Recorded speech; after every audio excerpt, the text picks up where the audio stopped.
สวัสดีครับFC ทีนี้วิทยาบาลและวิทยาบาลครับผมครับครับวันนี้เป็นบรรยากาศสดๆนะครับพี่น้องครับเราได้เดินทางมาที่อ่าศาลแม่ตะเคียนตะเคียนนะครับพี่น้องครับที่อ่าห้วยว่าเนาะบ้านโนนทุโลกครับหลังจากเรามาขอโชคขอลาภครับแม่ตะเคียนเข่าตรงๆเข่าหกครับพี่น้องครับจึงได้เดินทางมากับพ่อเดือนสมมาตามเราพัฒนาเราบอกว่าครับวันที่8มิถุนายน2568ครับพ่อเดือนสวัสดีครับพ่อเดือนครับครับก็ขอสวัสดีFCของที่นี่วิธีชาวบ้านตลอดทั้งวิธีเรียบง่ายเนาะก็เป็นทองพระรวยผู้ที่ติดตามหรือว่าให้กำลังใจเมื่อนี้ก็ได้เดินทางมาที่บ้านสำโรงเนาะคือวัดห้วยวะได้มาขอโชคขอลาภจากแม่ย่าตะเคียนทองเนาะครับ ดูว่าหลังจากพ่อเดือนมาขอครั้งแรกรอบแรกก็คือได้โชคลาภไปเนาะครับก็นี่มามื้อนี้เป็นรอบที่สองรอบที่สองเลยอยาก หลังจากเปลี่ยนไปงวดหนึงเนาะเป็นไปงวดหนึ่งเพราะว่าบ่ได้มาติดธุระเนาะมาบ่ได้ก็เลยขอโทษ FC ขอโทษขออภัยหลายๆเด้อ FC พี่น้องผู้ที่ติดตามผมเองก็ติดภารกิจอีหลีพ่อเดือนจุดทูบได้ตัวใดต้นนั้นนั่นได้619คนหนึงเก่าแต่มันออก69เนาะ9696ก็ถืถือว่าอว่าเขาเต็มเข้าอยู่ก็ถือว่าเข้าอยู่ก็ได้ครับผม โชคได้ใช้นํอยู่มื้อนี้พ่อเดือนจะมาร อบนี้เป็นรอบที่สองก็เลยอยากมาขอโชคขอลาภอีกกับแม่ย่าตะเคียนทองจุด เนาะ ทูบมงคลจุดทูบเสียงไทายคือเขาเนาะจุดธูปเพื่อสิขอโชคลาภแนวทางเราพัฒนาวันที่8เนาะ8หรือเก่าอะที่8ใช่ไหมเก้าเก้า วันที่9 ที่9มิถุนายน2568เนาะแต่ก็เฮาก็มาขอพรขอโชคลาภนํกันนะ14ทุกท่านทุกคนตามมา นั่นเรียกฟ้า ฟ้าคือเก่าเนาะ ครับพี่น้องครับ คือเก่าเนาะบ่เป็นหยั ตั้ ง งจิตอธิษฐานไปพร้อมๆกันครับพี่น้องครับ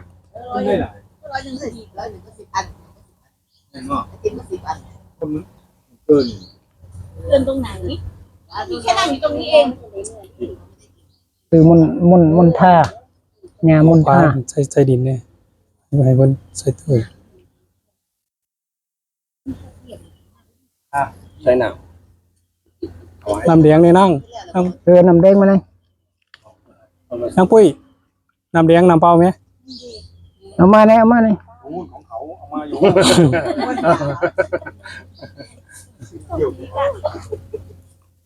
ครับพี่น้องครับพี่น้องก็มาให้กำลังใจหลายนะครับพี่หนึ่งมาขอโชคขอลาภให้กัน มาส่งกระหลังกัน ครับผม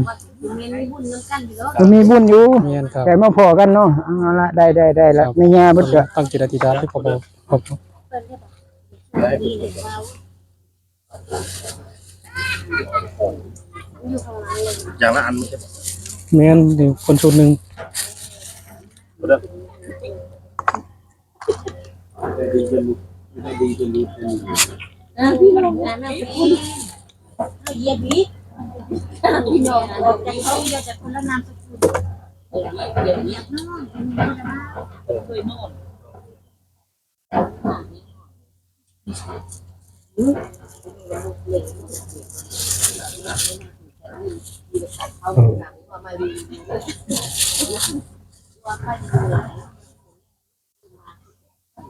ไปนำแม่ย่ากันเนาะสาธุแม่ย่าตะเคียนทองมื้อนี้ลูกหลานเองผู้ค้าบ่เดือนเนาะได้มาขอโชคขอลาภขอบารมีแม่ย่าตะเคียนทองจงจุดโชคลาภผู้ค้าได้ฮู้แจ้งเป็นจริงเด้อ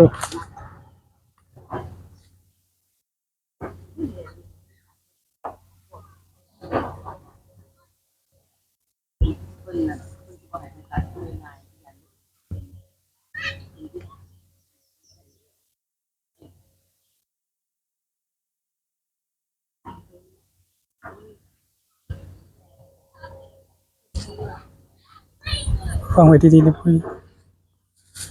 หอยไว้ดีๆก็ได้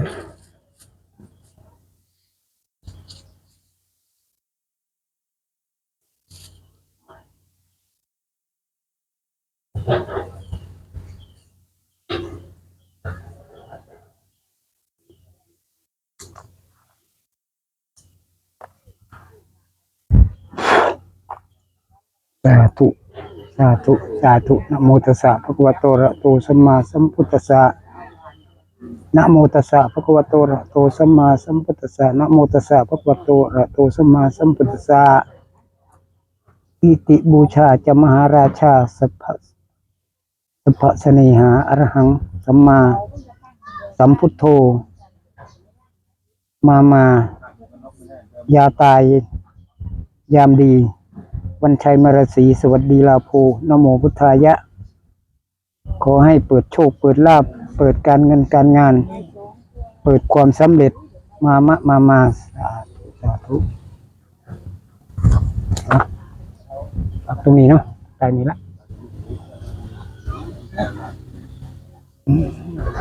เนี่ยเดี๋ยวเอาสาธุสาธุสาธุจิตตังแม่ย่าตะเคียนทองมหาโภคทรัพย์เทวจิตาเมตตัญจะข้าแต่เทพเทวาครูบาอาจารย์ทั้ง16ชั้นฟ้า15ชั้นดิน14ชั้นภูมิบาดาลเจ้าที่เจ้าทางเจ้าบ้านเจ้าเรือนเทวดาประจำกายและสิ่งศักดิ์สิทธิ์ทั้งหลายข้าพเจ้าพ่อเดือนกราบขอพรแม่ย่าตะเคียนทองมหาลาภโภคทรัพย์ช่วยเปิดทางบันดาลทรัพย์ให้ลูกได้มีโชคลาภได้มีเงินทองให้มีกินมีใช้ไม่ทุกข์ลำบากไม่ยากจนเข็นใจขอแม่ย่าตะเคียนทองจงประทานพรช่วยลูกให้ได้ในสิ่งที่ปรารถนาทันตาด้วยเทินสาธุสาธุสาธุแม่ย่าตะเคียนทองอยู่ในมณฑาบ่ฮะ เพิ่นมีชื่อบ่แม่ตะเคียนแม่มนทาบ่ แม่ย่าตะเคียนเนาะแม่ย่ามณฑาเนาะ ครับ มื้อนี้ผู้ขาเองพอเดือนก็ได้มาหาได้มาฮอดมาถึงแม่ย่าก็มามื้อนี้ก็มาขอโชคขอลาภก็บ่ได้มา ได้มนทาร บกวนหรือว่าบ่ได้มาลบหลู่มาขอโชคขอลาภเพื่อมีอยู่มีกินลูกต่อหลานพี่น้อง FC เนาะที่อยู่ต่างอำเภอต่างจังหวัดก็ดีก็มาขอใบบุญมาเพิ่งบารมีแม่ย่าตะเคียนอยู่ตรงนี้เราทั้งสิ่งศักดิ์สิทธิ์ที่ปกปักรักษาเจ้าวัดเจ้าว่าก็ดีเจ้าที่เจ้าทางหรือว่าเจ้าห้วยเจ้าน้องเจ้าคลองเจ้าบึงก็ดีก็ขอจงดลบันดาลเปิดทางเปิดโชคลาภให้ลูกค้าได้ฮู้แจ้งเป็นจริงให้พี่น้องลูกตาหลานได้มีใส่มีสอยได้มีอยู่มีกินได้แม่ย่าตะเคียนทองผู้ค้าเองมาขอเพิ่งบารมีผู้หูแก้วตาทิพย์ผู้หูแจ้งเป็นจริงผู้ค้าก็บ่ได้มารบกวนขอจุดธูปมงคลเพื่อสิเสียงท้ายเสียงโชคแม่ย่าสิให้ตัวใดก็ขอให้ฮู้ขอเห็นธูปมงคลเล่มนี้เด้อย่าสาธุสาธุ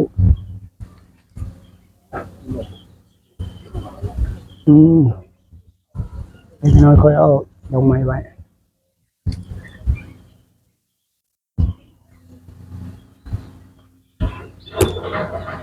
นี่บอกเป็นไงเนาะบลม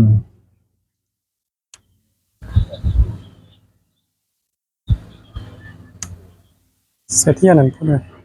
เสถียรจุดเอาเทียนเหลืองสิล่มด้วยนั่นก็ได้ เนาะไม่ทราบเลย สัน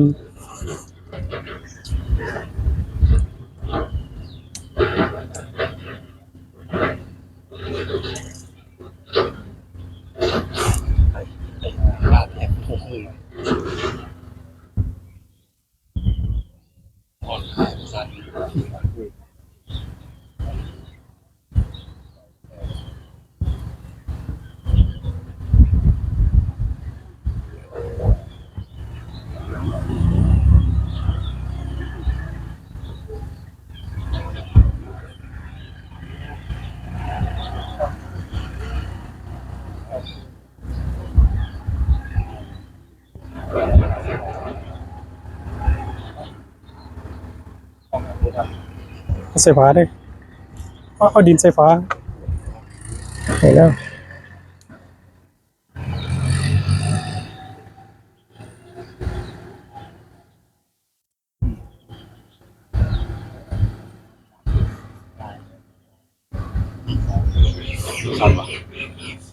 สาธุสาธุสาธุสาธุเด้อแม่ย่าตะเคียนทองผู้ยิ่งใหญ่อยู่ณสถานที่ตรงนี้ ในถูกเล่มนี้เด้อ เป็นจังไดเนาะแม่ย่าเอ้ยมื้อนี้ผู้ขาขอเดือน ใหญ่ แล้วน้ำเด้อ จะได้มาขอโชคขอลาภเป็นลาวพัฒนาคำโค้ง ที่เก้า ไปเที่ยวฟังลาวเด้อย่าเอ้ยยังไงก็ขอไปเบิ่งไปเหลียวจับใส่ลูกหลานได้มีโชคมีชัยให้มีอยู่มีกินเด้อในวันที่9มิถุนายน2568ก็ขออัญเชิญเนาะแม่ย่าตะเคียนทองก็จงไปเบิ่งไปเหลียวไปจับใส่ให้ลูกหลานได้มีโชคมีชัยได้มีอยู่มีกินขอเพิ่งบารมีผู้หูแจ้งเป็นจริงผู้สิ่งศักดิ์สิทธิ์ที่ปกปักรักษาอยู่ณตรงนี้ก็ขอให้เห็นขอให้หูในถูกมงคลเล่มนี้เด้อใส่ตัวใดขอให้แม่ย่าดลบันดาลโชคลาภมันบ่อยู่เนาะมันบ่แม่นมันบ่เปียก ครับพี่น้องครับเด็กถูกไปด้วยกันกับพอเดือนครับพี่น้องครับยับ ว่ามันบ่อยู่ไว้จังได๋วะ เป็นทรายเดินลงขึ้น เอาคืนนี้ก่อนเนาะเออเพิ่นก็ได้ละย่ามันให้จังได๋ก็ได้คือเก่าล่ะ น้ำมาพูดได้ ยับวันนี้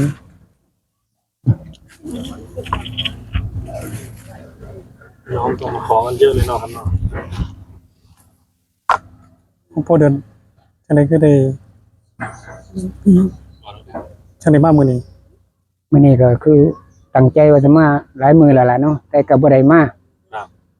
มื้อนั้นก็ว่าสิมามืดค่ำก็สิมาพอดีมันก็มีธุระหลายก็เลยบ่ได้มาก็เลยมื้อนี้ก็สิมื้อสิค่ำมื้อนี้ก็มาอยู่เพราะว่ามาหาแม่ย่าตะเคียนเนาะเพื่อจะมาขอโชคขอลาภนั่นล่ะ ครับ เพราะว่ามาเที่ยวแรกรอบแรกก็ถือว่าเขาตรงๆ ครับ ก็ถือว่าเป็นครั้งแรกกับเขาก็เลยอยากมาขอเป็นรอบที่2มื้อนี้ ครับ ห หลัง วั จาก งว่า พอเดือนอ้าว แม่ย่าตะเคียนทองก็คงสิให้โชคให้ลาภอีกคือเก่าเนาะรอบแรกก็ถือว่าครั้งแรกมากก็คือได้เลยนะครับ แม่ย่ามันก็ให้โชคเอาก็พอได้ใส่ได้ซอยไป คนแรกพอเดือนได้ไปเนาะ คน รอบแรกเนาะ ครับผม แล้วพอเดือนได้ฝันว่าได้ยินว่ามียาเราไป ขนาดมามื้อแรกเนี่ยแม่ย่านี่นำไปฮอดบ้านเลยว่าถึงจุดธูปนี่9ดอกนี่มันสิคุณคิงลูกมันจะแล่นขึ้นมามึนไปหมดเลยได้ อืม ว่าแม่ย่านี่นำมาเลยตัวนี้ว่าก็บ่ได้คิดว่ามันไปหลายไปหยังดอกเพราะก็ไปดีอยู่ดอกเพิ่นก็สิไปให้โชคให้ลาภคือเก่าล่ะคิดว่านะก็เลยว่าคิดเห็นคิดฮอดเดี๋ยวว่ามื้อนี้ต้องไปฮอดว่าต้องไปหาแม่ย่าอีกเพื่อเพิ่นให้โชคให้ลาภอีกเนาะในวันเราพัฒนา ครับ คำโค้งในวันที่9มิถุนายนนี่ล่ะลองเบิ่งพี่น้องบางเทื่อย่าเพิ่นสิให้อีกก็เป็นไปได้ เพราะว่ารอบแรกก็ถือว่าเขาตรงๆนะถือว่าเป็นดลบันดาลเมตตาสงสารให้โชคลาภไปลูกหลานก็พี่น้องก็ได้อยู่ได้กินเล็กๆน้อยๆก็ยังดีกว่าบ่ได้ ครับ มื้อนี้ก็เลยได้มาฮอดมาถึงอีกขอโชคขอลาภขอ เขา พร 3ตัวตรงๆพอเดือนเจอ ขอ3ตัวตรงๆเลยยายเอ้ยมื้อนี้ลูกหลานได้ใช้ได้สอยได้มีอยู่มีกินแน่ก็ขอเพิ่งบารมี ขอ ล่ะ 3ตัวเนาะสิได้ซื้อชุดใหม่ให้ ถ้าได้3ตัวตรงๆนี่ซื้อชุดให้ใหม่เลยเนาะเพราะแม่ย่าเพิ่นมักชุดแดงนะสิซื้อชุดแดงให้ อืม ก็ขอ3ตัวเด้อย่าเอ้ยวันที่9นี่ ครับขอให้เขา3ตัวทุก ขอ 3ตัวตรง 3 นี้ ตัวได้มื้อนั้นก็เกือบแล้วเนาะนิดน้อยนึงเองเกือบได้3ตัวแล้วมื้อนั้นเสียดายอยู่ 2 ตัวเนาะ 2ตัวแต่มามื้อนี้ได้ก็ขอย่าว่าให้ได้3ตัวเด้อย่าเอ้ยดลบันดาลในเถาะลูกเต้าเหล่าหลานแต่อึดแต่อยากเนาะก็ขอเพิ่งบารมีนั่นล่ะขอใบบุญแม่ย่าตะเคียนทองผู้หูแจ้งเป็นจริงผู้หูแก้วตาทิพย์นั่นล่ะ ครับ สิ่งศักดิ์สิทธิ์เจ้าวัดเจ้าว่าก็ดีหลบเจ้าที่เจ้าทางแม่นางธรณีเจ้าห้วยเจ้าน้องที่ปกปักรักษาอยู่ณสถานที่ตรงนี้ก็ขอดลบันดาลเปิดทางเปิดโชคลาภ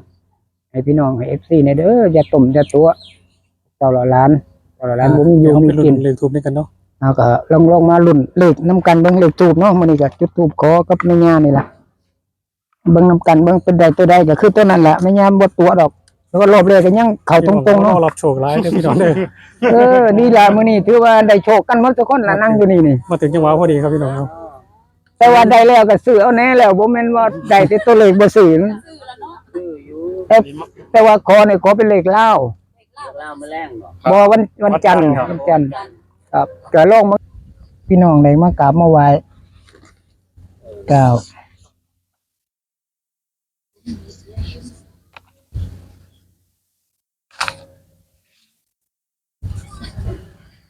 ครับพี่น้องครับลุ้นไปได้วยกันนะครับพี่น้องครับตัวเลข0นะครับพี่น้องครับ เป็นหมอใช่ห้าว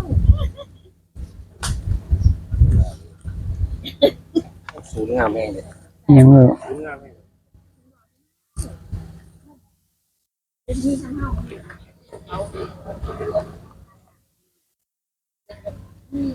บาดเจ็บนี่เนาะ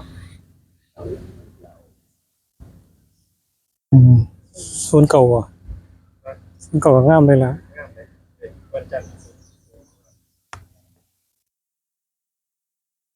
แต่มามื้อนั้นครั้งแรกถูกเลย มาเท่านี้ล่ะเที่ยงเท่านี้ล่ะ เอาอยู่ใส่ อยู่นี่ดิ โอ้อยู่นี่นะ ก็สิฮู้สันติมันบ่อยฟังมันว่าไปเอาอยู่บ้านผมด้วยแล้วก็เอาตะเกียนกับจังน้องใหม่ แม่ห้าเลยไงมาแล้วคนหนึ่ง มาแล้วได้แล้วถูกแล้วแต่ว่าเลขเล่าได้แล้วผมเอาไปซื้อเลขเล่านะ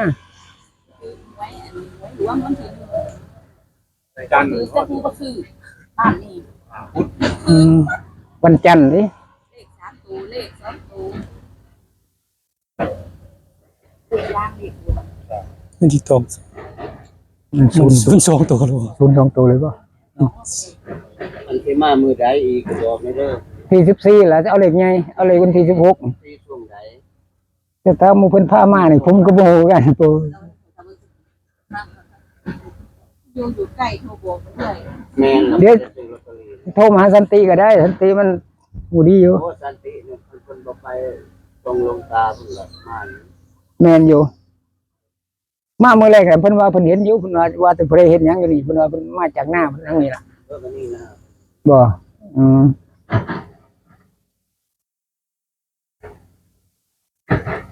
บ่เคยเห็นหน้าเท่าธรรมชาติจักเทื่อเลย ก็มานั่นบ่เอาพูนเลาะบัดบ่ยาวน้อย บ่อ๋อเคยเห็นหน้าโดนของแม่ย่าเนี่ยนอนเป็นเนี่ยโตๆไปเลยบ่ต้องที่ไว้เล็กกันเนาะใส่วันนี้เราจุดทูปมงคลจุดตูเชียงใต้ขอ อุ้ยไกลนี่แกเจ้าประธานเดียวพอดีนะกุยแต่ไกลไปเนาะยังบ่เคยโทษเนี่ยกูแท้ๆนี่สบาย 02ตัวเด้อพี่น้องเด้อรอลุ้นตัวที่3นี่นะครับ เนี่ยแกนี่เจ้ารูปตะเคียนแน่เนาะ รูปล้อก็ได้ล็อก นอนก็ไปลองเบิ่งว่าพวกเราเนาะนี่กูเกี่ยวไปนี่ว่าไอ้มักไปเนาะไปโทร2โทร3ไปเนาะตักพลเลยมาให้เนาะมาถวายให้ พี่น้องก็มา มาได้ใส่ได้ซอย รับโชคกันหลายเนาะ ผู้ ครับ พี่น้อง ขอให้ ก็ เขา รอ ตัวตรงๆในทูปเดี๋ยวนี้เด้อ ปลูกรอลาบจากแม่ย่านี่ล่ะ เอิ้นยายไม่ยายบนท่าบ่ แล้วคือจังเคยเห็น มนทา บ้าน ทุกเรา พวกเรา ทุกเราตำบลประสาทเองหนูว่างานนางอบต เพิ่นนั่นแหละ โอ้6บ่ 6 ปีหัวนะแม่น6แท้ละ เงินเขียนอยู่ท่านเด้มันบ่ทันชัดเจนให้ใหม่เบิดก่อน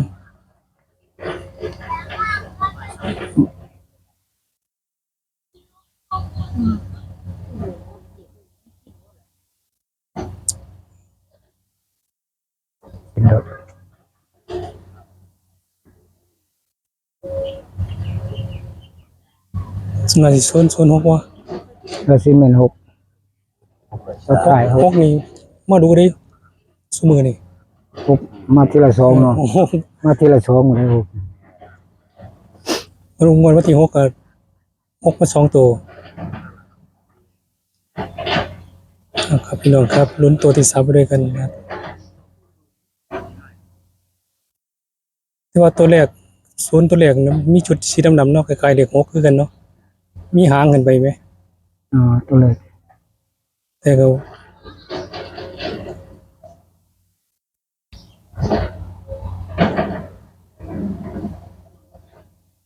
โอ้งามเลย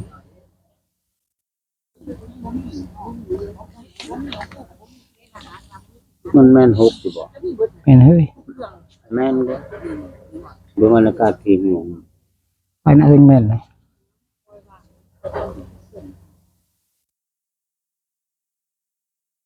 อาจจะเป็นโลหกเนาะนะครับพี่น้องครับสรุปนะครับพี่น้องครับทูบมงคลจุดทูบเส้นใต้ของยายแม่มนทานะครับพี่น้องครับได้006ครับน่าจะเป็น006เนาะเดี๋ยวรอให้พอเดือนสรุปให้ฟังอีกครั้งหนึ่งครับ แล้วก็6กับ9ครับพี่น้องครับหลังจากพอเดือนจุดทูบจุดมงคลเสียงไทายขอยายแม่มนทานะครับพี่น้องครับใน3ตัวนะครับพี่น้องครับเดี๋ยวให้พอเดือนสรุปให้ครับ FC ได้ฟังอีกครั้งหนึ่งเชิญพอเดือนครับ ครับก็ขอสรุปเนาะตัวเลข ครับ มื้อนี้ก็ได้มาขอโชคขอลาบจากแม่ย่าตะเคียนเนาะ ครับ ก็ได้ตัวเลขก็คือ006ก็ให้พี่น้องผมก็เลยจับคู่ให้ก็คือ06 ครับ ก็00กับ09 6กับ9ตัวเดียวกันนะบางเทื่อก็6เนี่ยอาจจะกลับหัวขึ้นเป็น9ก็ได้แต่ถ้าก็ซื้อกันไว้ใน09ก็สิอยู่ประมาณนี้แหละก็บ่หลายดอกเลขนี่มื้อนี้ ครับเดี๋ยวให้พอเดือนให้พอเดือน FC ซี่เนี่ยครับผม ครับก็ขอสวัสดี FC ผู้ที่ติดตามทั้งช่องที่นี่วิถีชาวบ้านวิถีเรียบง่ายเนาะมื้อนี้ก็ได้เดินทางมาหาแม่ย่าตะเคียนทองอยู่ที่วัดอยู่ที่บ้านโนนสำโรงเพื่อสิมาขอโชคขอลาบกับแม่ย่าผู้หูแจ้งเป็นจริงผู้หูแก้วตาทิพย์ก็ได้ตัวเลขก็คือ006เนาะก็จับคู่ให้ก็คือ0660ก็0090ผมเองก็มื้อนี้ก็ได้มาตามแนวทางโชคลาภเล่าพัฒนาให้พี่น้องให้ FC แล้วเด้อผิดหรือถูกก็อย่าว่ากันเนาะผมเองก็บ่ได้ฮู้หรอกว่ามันสิออกตัวใดก็อาศัยบารมีแม่ย่าตะเคียนทองหรือว่าสิ่งศักดิ์สิทธิ์ที่อยู่ณสถานที่ตรงนี้จงดลบันดาลหรือว่านำไปปกปักรักษาพี่น้อง FC ทุกท่านทุกคนให้มีโชคมีชัยให้มีสุขภาพร่างกายแข็งแรงอย่าเจ็บอย่าจนขอให้เป็นได้โชคได้ลาภในวันที่9มิถุนายน2568เป็นเล่าพัฒนาขามโขง สาธุ ขอบารมีแม่ย่าจงไปเบิ่งไปเลี้ยวให้แน่ AFC ให้พี่น้องได้อยู่ได้กินขอภาวนา ครับ สาธุ ที่ชาวบ้าน สาธุ ที่เรียกว่าต้องขอขอบคุณพ่อเดือนนะครับพี่น้องครับที่มาตามแนวทางไปฝาก FC นะครับพี่น้องครับที่ มาตาม กับแม่ยายมนท่าครับ ม พี่น้ น อง ท่าแม่ย่าตะเคียนมนท่าเนาะ ตรงๆครับพี่น้องครับ006หรือว่า009นะครับพี่น้องครับและที่ขายบ่ได้เลยคือขอบคุณ FC นะครับพี่น้องครับที่เขามาติดตามเขามากดไลค์กดแชร์นะครับพี่น้องครับขอให้ FC เขาถูก3ตัวตรงๆให้ในกันครับพี่น้องครับขอบคุณครับ ครับสวัสดีครับ